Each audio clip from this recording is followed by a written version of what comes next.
ऐसी सास सबको मिले। सास ने आवाज लगाई, बहू कहाँ मर गई? अंदर से आवाज आई, जिंदा हूँ माँ जी। तो फिर मेरी चाय क्यों अभी तक नहीं आई? कब से पूजा करके बैठी हूँ, ला रही हूँ माँ जी। बहू चाय के साथ भजिया भी ले आई। सास ने कहा, तेल का खिलाकर मारोगी क्या? बहू ने कहा, ठीक है माँ जी, फिर ले जाती हूँ। सास ने कहा, रहने दे, अब बना दिया है तो खा लेती हूँ। सास ने भजिया उठाई और कहा, कितनी गंदी भजिया बनाई है तुमने। बहू, माँ जी मुझे कपड़े धोने हैं, मैं जाती हूँ। बहू दरवाजे के पास छिप कर खड़ी हो गई। सास भजिया पर टूट पड़ी और पूरी भजिया खत्म कर दी। बहू मुस्कुराई और काम पर लग गई। दोपहर के खाने का वक्त हुआ। सास ने फिर आवाज लगाई, कुछ खाने को मिलेगा? बहू ने आवाज नहीं दी। सास फिर चिल्लाई, भूखे मारोगी क्या? बहू आई, सामने खिचड़ी रख दी। सास गुस्से में, ये क्या है? मुझे इसे नहीं खाना, इसे ले जाओ। बहू ने कहा, आपको डॉक्टर ने दिन में खिचड़ी खाने को कहा है, खाना तो पड़ेगा ही। सास मुंह बनाते हुए, हाँ तू मेरी माँ बन जा। बहू फिर मुस्कुराई और चली गई। आज इनके घर पूजा थी। बहू सुबह 4 बजे उठ गई। पहले स्नान किया, फिर फूल लाई, माला बनाई, रसोई साफ की, पकवान और भोज बनाया। सुबह के 10 बज गए। अब सास भी उठ चुकी थी। बहू अब पंडित जी के साथ भगवान के वस्त्र तैयार कर रही थी। आज ऑफिस की छुट्टी भी थी कि पति भी घर पर थे। पूजा शुरू हुई। सास चिल्लाती, बहू ये नहीं है, वो नहीं है। बहू दौड़ी दौड़ी आती और सब करती। अब दोपहर के 3 बज गए थे। आरती की तैयारी चल रही थी। पंडित जी ने सबको आरती के लिए बुलाया और सबके हाथों में थाली दी। जैसे ही बहू ने थाली पकड़ी, थाली हाथों से गिर पड़ी। शायद भोजन बनाते हुए बहू के हाथों में तेल लगा था, जिसे वो पोंछना भूल गई थी। सारे लोग तरह तरह की बातें करने लगे। कैसी बहू है, कुछ नहीं आता, एक काम भी ठीक से नहीं कर सकती, ना जाने कैसी बहू उठा लाए हैं। एक आरती की थाली भी नहीं संभाल सकी। उसके पति भी गुस्सा हो गए, पर सास चुप रही, कुछ नहीं कहा, बस यहीं बोल के छोड़ दिया, सीख रही है, सब सीख जाएगी धीरे धीरे। अब सबको खाना परोसा जाने लगा। बहू दौड़ दौड़ के खाना देती, फिर पानी लाती। करीब 70-80 लोग हो गए थे।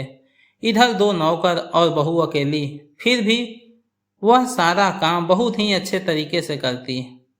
अब उसकी सास और कुछ आस पड़ोस के लोग खाने पर बैठे। बहू ने खाना परोसना शुरू किया। सबको खाना दे दिया गया। जैसे ही पहला निवाला सास ने खाया, तुमने नमक ठीक नहीं डाला क्या? एक काम ठीक से नहीं करती, पता नहीं मेरे बाद कैसे ये घर संभालेगी। आस पड़ोस वालों को तो जानते ही हो ना साहब, वो बस बहाना ढूंढते हैं नुक्स निकालने का। फिर वो सब शुरू हो गए, ऐसा खाना है, ऐसी बहू है, ये वो वगैरह वगैरह। दिन का खाना हो चुका था। अब बहू बर्तन साफ करने नौकरों के साथ लग गई। रात में जगराता का कार्यक्रम रखा गया था। बहू ने भी 1-2 गीत गाने के लिए स्टेज पर चढ़ी। सास जोर से चिल्लाई, मेरी नाक मत कटा देना, गाना नहीं आता तो मत गा, वापस आ जा। बहू मुस्कुराई और गाने लगी। सबने उसके गाने की तारीफ की, पर सास मुंह फुलाते हुए बोली, इससे अच्छा तो मैं गाती थी जवानी में, तुझे तो कुछ भी नहीं आता। बहू मुस्कुराई और चली गई। अब रात का खाना खिलाया जा रहा था। उसके पति के ऑफिस के दोस्त साइड में ही ड्रिंक करने लगे। उसका पति चिल्लाता, थोड़ा बर्फ लाओ, तो सास चिल्लाती, यहाँ दाल नहीं है। फिर चिल्लाता, कोल्ड ड्रिंक नहीं है, पापड़ ले आओ। इधर उधर आखिरी में उसके पति की शराब गिर पड़ी उसके दोस्त पर और बोतल टूट गई। पति गुस्से में 2 झापड़ अपनी पत्नी को लगाते हुए कहता है, जाहिल कहीं की, देख कर नहीं कर सकती, तुझे इतना भी काम नहीं आता। सारे लोग देखने लगे। उसकी पत्नी रोते हुए कमरे की तरफ दौड़ी। फिर उसके दोस्तों ने कहा, क्या यार, पूरा मूड खराब कर दिया। यहाँ नहीं बुलाया होता, हम कहीं और पार्टी कर लेते। कैसी अनपढ़ गंवार बीबी ला रखी है तूने। उसे तो मेहमानों की इज्जत और काम करना तक नहीं आता। तुमने तो हमारी बेइज्जती कर दी। अब आस पड़ोस की औरतों को और बहाना मिल गया था। वो कहने लगी, देखो क्या कर दिया तुम्हारी बहू ने, कोई काम की नहीं है। मैं तो कहती हूँ अपने बेटे की दूसरी शादी करा दो, छुटकारा पाओ इस गंवार से। सास उठी और अपने बेटे के पास जाकर उसे थप्पड़ मारा और कहा, अरे नालायक, तुमने मेरी बहू को मारा। तेरी हिम्मत कैसे हुई, तेरी टांगे तोड़ दूंगी। उसके बेटे के दोस्त कुछ कहने ही वाले थे कि उसकी माँ ने घूरते हुए कहा, चुप, बिल्कुल चुप, यहाँ दारू पीने आए हो, जबकि पता है आज पूजा है और तुम्हें पार्टी करनी है। कैसे संस्कार दिए हैं तुम्हारे माता पिता ने। और किसने मेरी बहू को जाहिल बोला, जरा इधर आओ, चप्पल से मारूंगी अगर मेरी बहू को किसी ने एक शब्द भी कहा तो। अरे पापी, तूने उस लड़की को बस इसलिए मारा कि तेरी शराब की टूट गई। पापी, वो बच्ची सुबह 4 बजे से उठी है, घर का सारा काम कर रही है, ना सुबह से नाश्ता किया, ना दिन का खाना खाया, फिर भी हंसते हुए, सबकी बातें सुनते हुए, ताने सुनते हुए घर के काम में लगी रही। तेरे यार दोस्त को वो अच्छी नहीं लगी। जूते से मारूंगी तेरे दोस्तों को जो कभी उन्होंने ऐसा कहा। उसके यार दोस्त चुपके से खिसक लिए। अब सास बहू के कमरे में गई और बहू का हाथ पकड़कर बाहर लाई। सबके सामने कहने लगी, किसने कहा था अपनी बहू को घर से निकाल के दूसरी बहू ले आना, जरा सामने आओ। कोई सामने नहीं आया। फिर सास ने कहा, तुम जानते भी हो क्या इस लड़की के बारे में। ये मेरी माँ भी है, बेटी भी। माँ इसलिए मुझे गलत काम करने पर डांटती है और बेटी इसलिए कभी कभी मेरे दिल की भावनाएं समझ जाती है।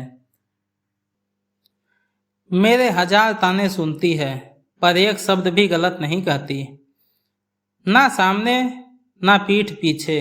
और तुम कहते हो दूसरी बहू ले आऊं। याद है ना छुटकी की दादी, अपनी बहू की करतूत। सास ने गुस्से से पड़ोस की महिला को कहा, अभी पिछले हफ्ते ही तुम्हें मियाँ बीबी भूखे छोड़कर घूमने चले गए थे। मेरी इसी बहू ने 7 दिनों तक तुम्हारे घर पर खाना पानी, यहाँ तक कि तुम्हारे पैर दबाने जाती थी, और तुम इसे जाहिल बोलती हो।